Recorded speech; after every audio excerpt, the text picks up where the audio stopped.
हरियाणा के एक छोटे से गांव में एक छोड़ी हुई हवेली, जहां शाम होते ही कोई जाने की हिम्मत नहीं करता।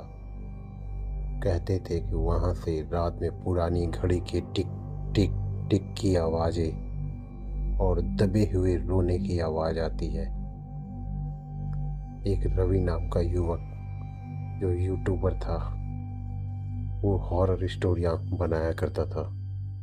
उसने तय किया कि वो वहीं हवेली में जाकर रात बिताकर लाइव शूटिंग करेगा।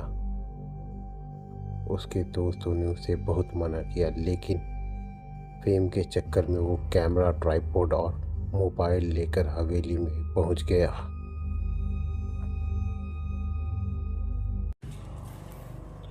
रवि उस हवेली के अंदर घुसते ही उसे दीवार पर टंगी एक बड़ी पुरानी पेंडुलम घड़ी दिखी, जिसकी सुइयां 12 बजे पर अटकी हुई थी।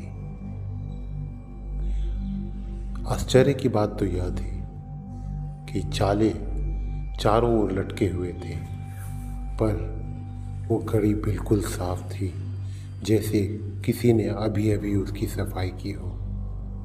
रवि ने कैमरा ऑन किया और मजाक में बोला, अगर यहाँ कोई आत्मा है तो जरा घड़ी चला के दिखा। इतना कहना था कि पूरे हवेली नुमा हॉल में ठंडी हवा चलने लगी और घड़ी ने अपने आप टिक टिक टिक करके चलना शुरू कर दिया।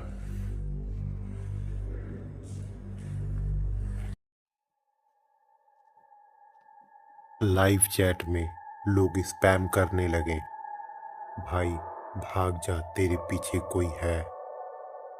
रवि ने कैमरा अपनी तरफ घुमाकर पीछे दिखाया तो वहां कुछ भी नहीं था। जैसे ही उसने फिर से घड़ी की तरफ कैमरा घुमाया, इस बार कुछ नया, कुछ अलग था।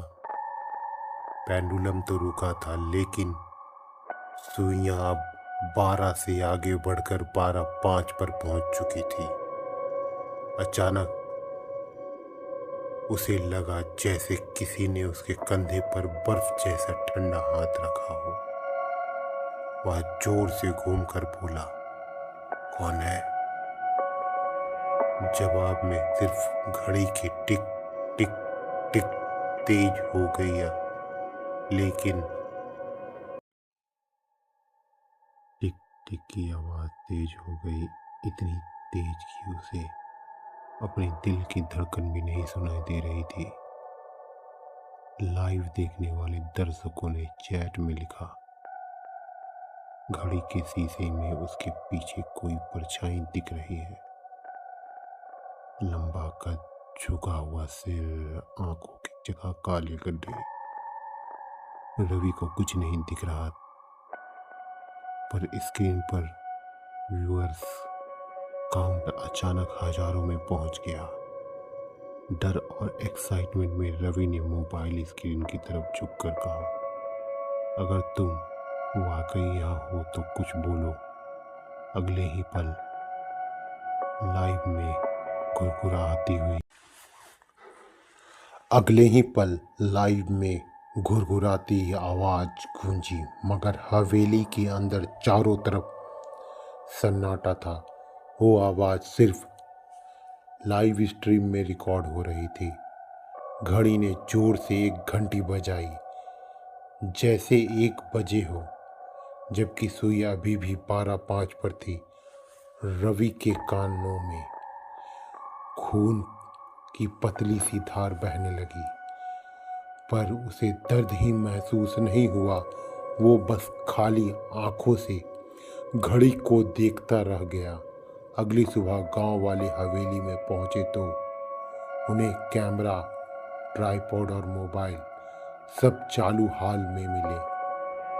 लाइव स्ट्रीम खुद ही रात को बंद हो चुकी थी। फर्श पर बस रवि का मोबाइल पड़ा था, जिसमें घड़ी के शीशे में उसकी जगह किसी और के धुंधले चेहरे की झलक दिख रही थी।